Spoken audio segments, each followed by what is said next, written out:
Welcome to Here Where You Belong, your go-to podcast for exploring belonging with your host and belonging expert, Dia Irby. We are thrilled to have you join us.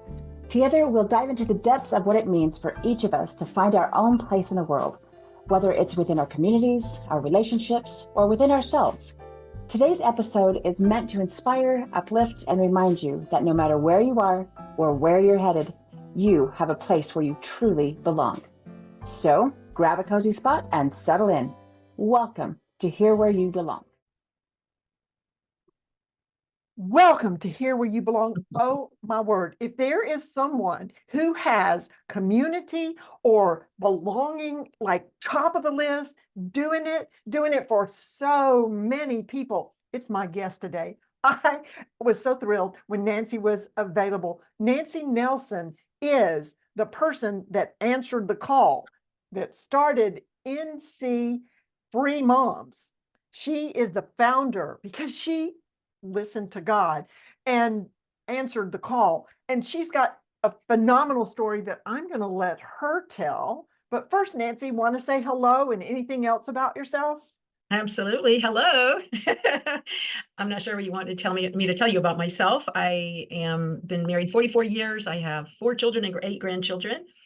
And oh gosh. You live in Raleigh. I live in Raleigh. And we're just going to jump into it. That sounds great. That sounds great. You have experienced belonging for yourself your whole life. You've had a good, stable life. You've built it with your family, with your 4 children, raising your children, with your husband. And then something happened. So I'm going to turn this over to you, and we're even going to show a few slides because the picture's worth 1,000 words. Tell us your story, Nancy. I'll do it. So as I prepared for today, I realized that I actually needed to start with my meta narrative, because everyone has a meta narrative. That's like, what is the world about? The cosmos, on and on, right? And then, so my piece of belongingness fits inside my meta narrative. And my meta narrative is actually that before God even created the foundation of the world, the cosmos, he already saw himself as our Father. And it was his plan, knowing that there was going to be a disconnect, to put it mildly, that it was his plan to send his son to be able to restore the reason that he created us in the first place, which is belonging, which is family. He created us for family. When I was 3 years old, I actually, together with my mom, she didn't force me. I knew about it, went to her and said, I want to know Jesus in my heart, inside. And so I prayed, and it was real. And so my family was, like I said, they were genuine, they were authentic. It was a genuine, loving family. I had 4 brothers. None of us rebelled when we got old. You know why? Because there was nothing to rebel against. It really was not. It was just a sweet, loving home. They had boundary, we had whatever, we just had wisdom. My parents would just convey wisdom as we went along, and my brothers and I all felt that sense of belonging, very, very strongly. But we all also knew Jesus, God's son, and who was the completion of our identity, our real identity. And so then when I was 13, I went to a conference and learned that Jesus Christ wants to be the Lord of our lives, not just the Lord of the universe. He really wants to be active and participating in everything. And at that point, I said, oh yeah, definitely. And it's one of the reasons I believe that God led me to the right man to marry. And I'm not claiming perfection in any way, shape, or form, but I'm saying that to be 67 and not have any big regrets, many little regrets, is I credit that all to the love of God in my life. So fast forward to my story between 2015 and 2018. Like probably most of the people that are listening to this today, I would get on social media and just be heartbroken at the devastation in our world going on, and the division and the hatred and the darkness and the disunity, just all of the evil that is going on in our world. And I was thinking about the young people, the college age students who are so they're just following their crowd. They don't know their identity. They don't know that they are loved. primarily, because that's what we're primarily created for, is God's love and belonging. And so I thought, how are we going to tell these kids over? And so I prayed to God for 3 years, between 2015 and 2018. And I said, 3 years. For 3 years. And I would just, before the pandemic. Before the pandemic, I was praying. I was like, what are we going to do about these young people? I wouldn't have a clue as what to do, but I'm just telling you, please don't put me in somebody's program. And I would say, I want you to use me, put me somewhere where your presence through me will push back the darkness, and your presence will be felt, and that will shift the hearts, will shift the atmosphere. And so I prayed that for 3 years, also asking that he would not only reveal it, but he would give me a sign. Okay. I said, if you will just reveal it and confirm it, if you will give me a sign, God, you know me, I will do it. I don't care what it is, I will do it. And so in 2019, I was in my kitchen cleaning up, listening to a pastor that I don't usually listen to, but he said the line that became the catalyst for this movement, and it is a movement today. Mm-hmm. He said, God is in the process of revealing the deep darkness in the world so that he can then reveal himself again as the wonderful father that he is. And he's going to use the baby boomers because they love God, they love our country, and they love the young people. And I thought, oh, that's me. So a minute later, he said, all right, baby boomers, time to get outside your comfort zone. And as soon as he said that, I felt like a hand right on my left shoulder. And that's when the vision came, literally. I mean, you can call it an angel, you can call it Holy Spirit.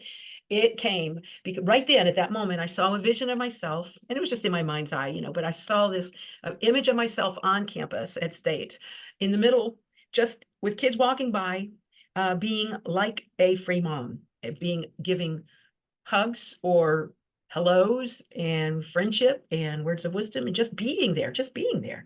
And so the next day, it was stirring in my heart as I passed a new neighborhood going up near my home, and reached out the phone to call for a good friend, and said, Sam, what do you think about this? Last night, I think God gave me a vision for being like a mom on campus. Just go over there.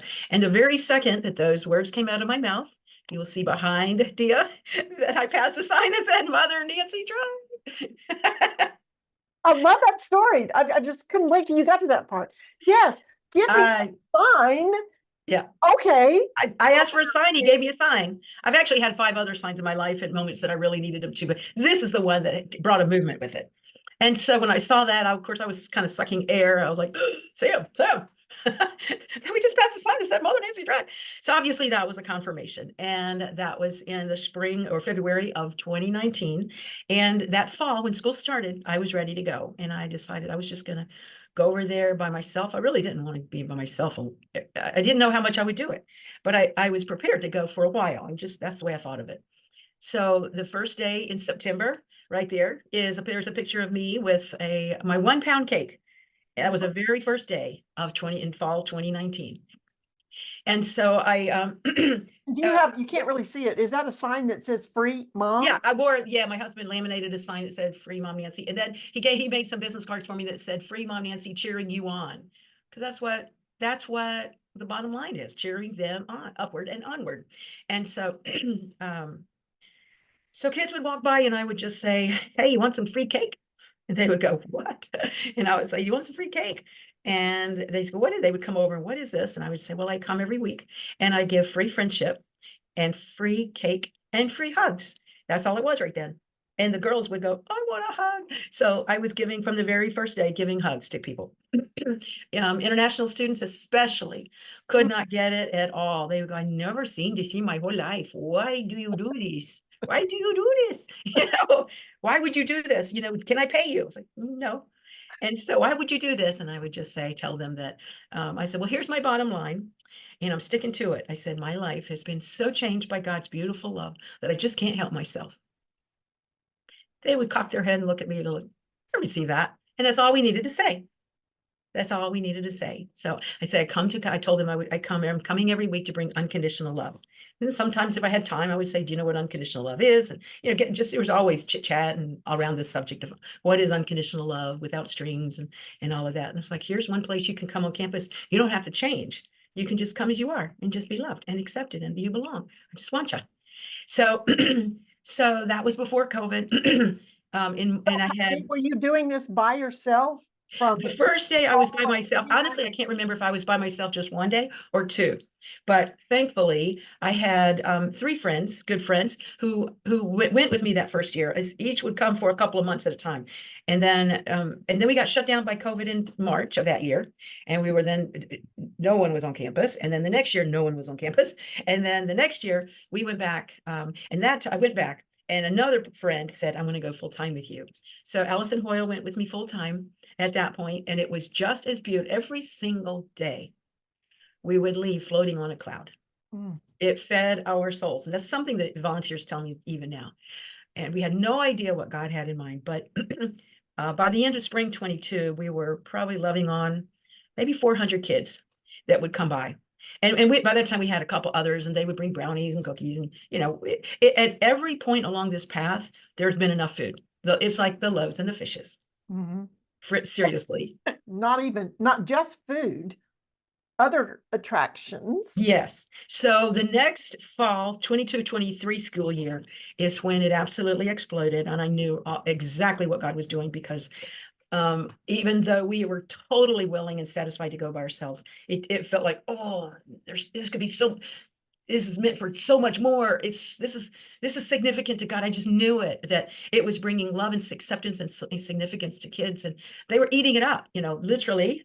And but in the, like I said, the school year of 22-23, not this school year, but last year, by Christmas we had 500 students coming, and I knew that God was building a template, a model for other campuses.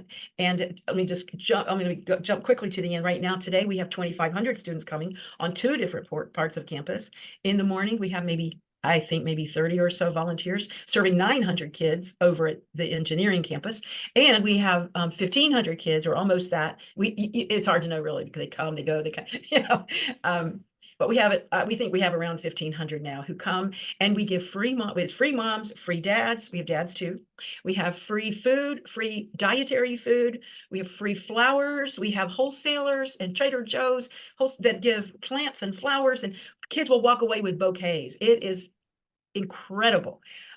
We have dogs.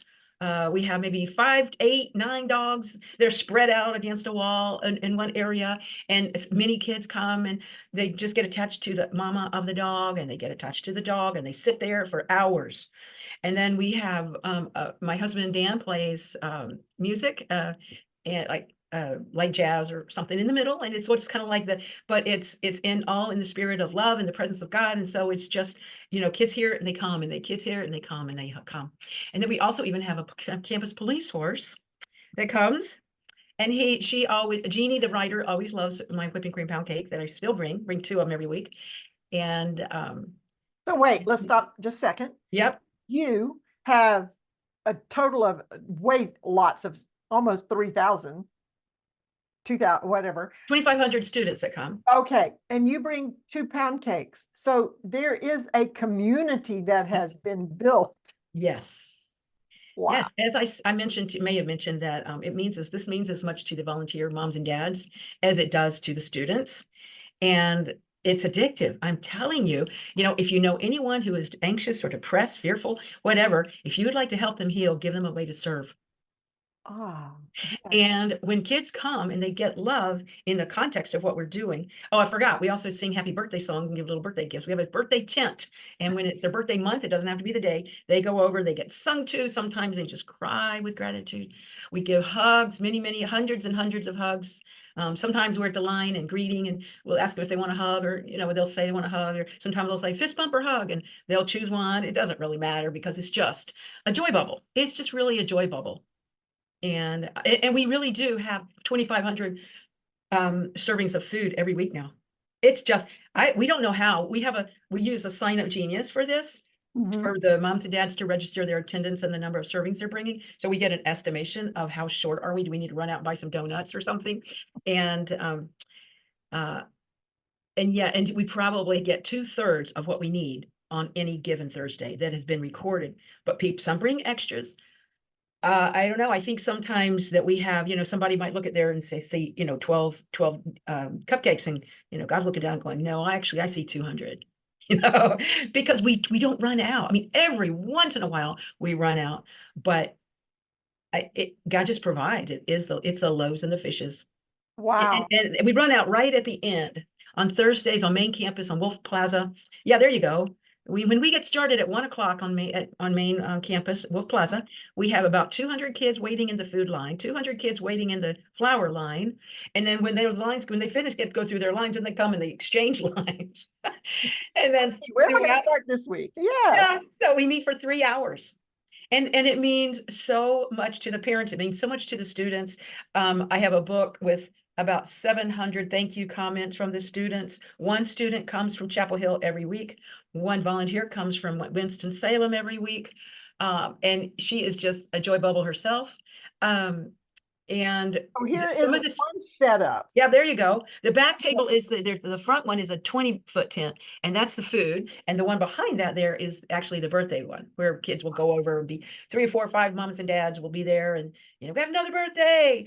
And then we sing to them and they love it. And sometimes, like I said, they cry because they really need some loving on, just loving on. Well, especially if they're off at college and their families in another state or even another country, to feel like you can belong somewhere, that that's there right. are other human beings that see you alive and here and say you belong. That's right. That's right. See, when I got started, I knew that in the kids' minds, because it's not hard to imagine this, in their minds, the people there on campus, they care about them, but they're also paid to be there. And the thing that the kids tell us, they love so much what we're doing because we don't have an agenda. Mm, That's just huge. unconditional love. That's what we tell them. I say, this is all about unconditional love for every single student. And some will come by and just say, my favorite thing about Free Moms is that there's no kind of student that doesn't love coming here. And then sometimes they're upset, they have things going on in their lives and pressures in school and, breakups and whatever, and they're crying and they fall in our arms and we just love on them and encourage them. And some just come for the hugs and leave. It's crazy though. There's one kid named Davis. He's just a doll. And every week he gets there 5 minutes before our lines open. He's I came for my hug. And I said, don't you want something to eat? Look at all this good food here. I'll get you one. No, that's okay. I just want want my a hug. Yeah. Wow. And some of the kids now, we understand that in one of the dorms, there is a what do they call it? A countdown clock for us running throughout the entire week. So at 1 o'clock, it rings to let everybody know it's time to go to Free Moms. And then at 4 o'clock, somebody coming back resets it for the next week. And when they tell us that when they get upset or their friends are upset, they will encourage them by saying, it's okay, Free Moms will be here in just 2 more days. Wow. Wow. So much. And I have some more questions, but hold that thought. We're going to be right back. Okay. All right.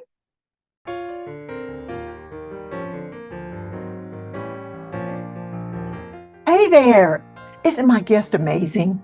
So glad you joined us today. In this world that often feels disconnected, building community and fostering belonging are essential. That's why I created this podcast, to bring inspiring people to you, to encourage you to create that sense of belonging and community, no matter where you are. If you're being blessed by my guest, and we have some more, like, subscribe, and share this podcast. You know who needs to hear this. Stay connected, stay true to yourself, and always remember, you belong. Now, back to our amazing guest.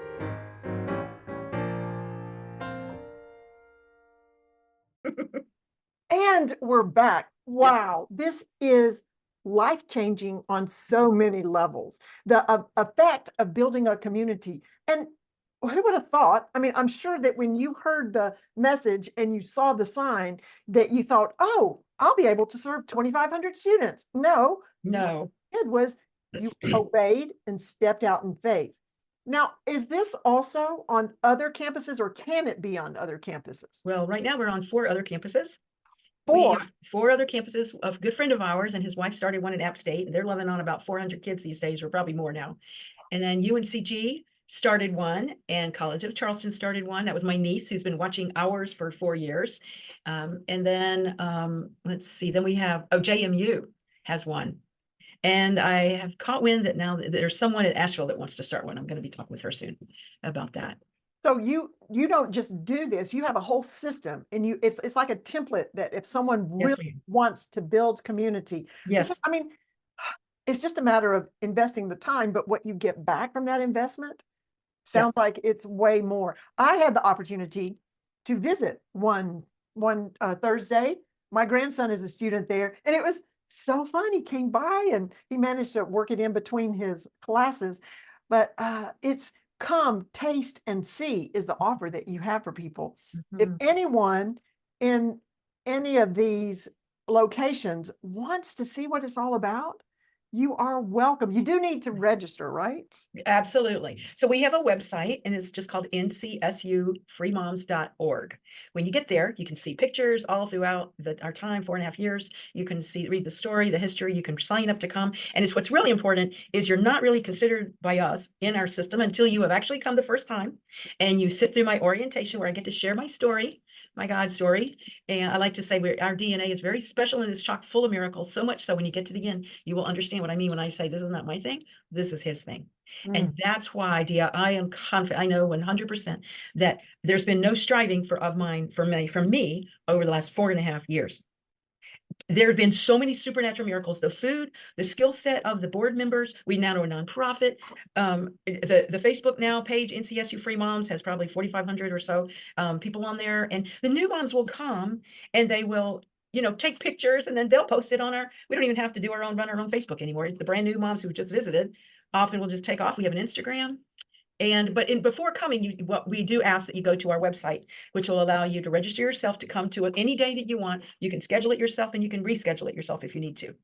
And then when you come at 2 o'clock on main campus with me, you'll onboard, or that's what we call go through orientation. And then I have a team of volunteers who takes over after I tell the mission and the history and then the mission. And I tell people that the mission is just simply unconditional love. It is not, you don't have to be like me. Don't want you to be you, all hearts on deck. But if you have a kind, loving heart and you want to come and love on these students, you're in, no questions asked. And so this is not That's about an our easy mission individual. to remember. You don't have this great big long 3-paragraph thing to remember. That's right. So it's not about our individual politics or theologies or whatever, even though I think most of us, if you ask, in fact, if students sometimes come by and go, are you guys Christians? And we'll say, well, I don't know because I haven't asked everybody. Good Well, answer. I don't even ask people, and I say, but if you go up and down this line, I can guarantee you that at least 95% will say, people say, I wouldn't even be here if God's love had not changed my life. So because freely you've received, freely give comes to mind. What an amazing, it's a total picture of what community can accomplish. Yes. And many hands make light work, That's right. all you do is show up with your 2-pound cakes. Yeah. Nowadays it's a production. It used to be with my just my 2-pound cakes, but now you see those tents. So we get there at 12 o'clock and we open the lines at 1 o'clock. So we set up the tents and the tables and the tablecloths between 12 and 12:30. And then between 12:30 and 1, we get their name tags on and check in at the volunteer center. And we have a couple of ladies running that are just off the charts, spitfires and wonderful. And so it just gets better all the time. And one of my favorite things I would say is being able to share this story with the guests who come and students. Almost every week I get to tell individuals or groups the story, show them the picture, but then also is in the welcome line when they at 1 o'clock and there's 200 kids there. Oh, my heart is so blown away every single week. And I just go up and down, say, welcome back, sweetheart. Make yourself at home. Oh, Welcome back, sweetie. We love you. And I've said we love you or I love you, however it comes out so long now, they say it back. And that brings me to tears because as well as a lot of kids don't get that in their own families. yeah. They're not comfortable saying I love you. Sometimes they come by and they try to thank us and they start crying. They can't even find the words. So this is touching, such a deep, deep place inside of them. And the counseling center is, a couple blocks away and they're always busy doing what they do, but they also send kids to us, What you need is a hug. Go to That's Free right. Moms and just get a hug. That's right. Well, it's really the ultimate human experience in fact, my daughter was telling me recently, she was took a course called Thrive or something like that. And she said, you know what the definition of joy is, which is why we call it a joy bubble, is coming into the presence of someone who knows you and they are so excited to see you. I mean, genuinely, they love you, feel the love, you feel the thrill, and those emotions are just soar for that moment. When you, in a moment like that, hi, joy. That's joy. And that's what we bring to the students because we truly love them and we're there for them. We don't make anybody talk to us, but if they want to talk, we're there. We Right. kind of lay low, okay, just make it simple and easy and say, hey, if anybody wants to talk, we got a lot of ears around here. Mom is ready to listen and be a friend, be a supporter, encourage you on. We're here to encourage you on, especially in times of exams and all that. Right. Well, and just imagine the impact, the difference when they leave campus. They're different people than they would be and they will leave campus eventually and graduate Yeah. and not have some other tragedy happen. Right. You are impact. And when they go out, now they have experienced what community is. So when they create their own families and communities, Yes. the ripple effect of Ripple. Yes. is Yeah. far reaching. And what's so exciting is God knew about this before he even made the earth. He That's gave right. us all the Yeah. works that we're going to do and created us to That's walk right. in them. And that's what you did. And I asked people their favorite quote, and you've chosen 1 Corinthians 6:17. The one who is united and joined with the Lord is one spirit with him. And Mhm. when you are close with someone, then you can not just hear their words, but almost their thoughts. That's right. You and your husband have been married forever, and you probably can finish each other's sentences because you know what the other person is thinking. When we're united with God, we can know what's on his heart. That's right. That's right. Well, and he, if we're one with him, then we can see people as he sees them and respond accordingly. And so his heart for them, when we pray that and he gives that, we love those kids and they know it's authentic. These kids these days are looking for authenticity, the real deal. They're not looking for just, the word service, and they're not, Not and they, looking for somebody that's going to check the box. Oh, I was a volunteer. Check. They right. want real. Yeah. They look forward to us coming. We have a group me with 1,500 kids on there. And we'll say, can't wait to see you. And the mom's on there. We'll post pictures each week of the food we're bringing or the dogs we're bringing. And they get so excited. It's just a way to tease them and remind them, like, not that they forget, because we're actually a big thing on campus now. And when we hear stories, so many, like when kids go home, the parents sometimes say the kids can't stop talking about free moms. Oh, and what a joy for the parents to feel like they have an extension of themselves there, to be there in person to tell them happy Exactly. birthday Yeah, or to hug them through the that's right. exams. That's right. And so the parents are rightly, some of the moms have students there and get to see their kids, and that's a perk. But some moms are out-of-state parents and dads are out-of-state parents, and they look just on our Facebook page every day to see, is my child, can I find my child? Is my child there? And recently I had this young girl come up. It was so precious. She said, this morning I was so upset. And I was talking to my mama, and my mama said, honey, I want you to get off the phone and you go straight to Free Moms, and then you call me back afterwards. I love it. I love it. So, I also asked my guests, what's your greatest accomplishment? And humbly, you said you guessed it was this, but God did the whole thing. So you are excited about the privilege of partnering or being available to God for him to do this miracle. And multiplying the food and bringing the students. It That's is right. an amazing story. Well, And we're so blessed to be able to, the Bible tells us we can co-labor with him. That's what we're doing. We're co-creating with him and co-laboring with him. That's just right. what we're doing to do what? Bring in the kingdom and bring heaven to earth. And for sometimes I go down the lines, I say, you know what I think we're really doing, kids? I really think we're creating the culture of heaven where you're loved perfectly. You don't have to change to get there, because I really believe people ask us sometimes, do you tell people about Jesus? And we say, yes, but not at first at all. Not at first, we just be Jesus. We're just there to be Jesus. Because I really believe if you lead people, to if his light and love and everything is in you, their hearts are softening and every time they come by, and they're going to get hungrier and hungrier for themselves for what it is that we whatever have, and they're going to be led to God. And he's going to find them. And it's okay if he doesn't use us. It's okay if he does. Sometimes kids come for prayer. They'll say, I have a big test. Can somebody please pray for me? And we go, of course. Well, So I just want to know, do they have something like this for adults? No, it's really no, great because this is no. such a pivotal changing time in a person's life when they're going into adulthood. They're still children to a certain degree, and they're That's right. going into an adulthood that how can they know real belonging? It's just wonderful. Before we close, and this has been fabulous. I hope everybody gets to hear your story. Do you have any parting words? I think we pretty much covered everything, but I would just say if anybody, this can be modeled many places in many ways. I would be very happy if you contact ncsufreemoms@gmail. Then I'd be glad to talk to anybody about, what you feel like you might be being called to do. We actually had one, a principal of a middle school in the area came this year, and then she came back the next week and she told me, because I have got to tell you something, this changed my life last week. And she said, I am making changes at my middle school to help the kids be more personable. I'm taking away some of the, well, she didn't, I don't remember what word she used, but I'm making changes. Administrative. Yeah, maybe bringing some parents in, building relationships even in the middle school, for kids to feel accepted and loved and wanted. And yeah.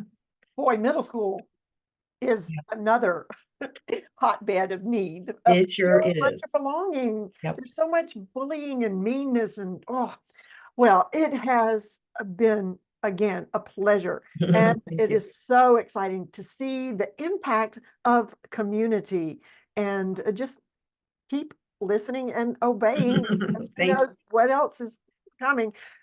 Come taste and see. Yes. Go to ncsufreemoms.org There and you get go. lots more. That's Thanks right. for joining us today. It's been delightful. Thank you so much. All Thank right, you, Dia. bye. Great to see you. Bye now. Bye, everyone. Bye-bye. Be with Here Where You Belong. Until next time. Bye. Bye.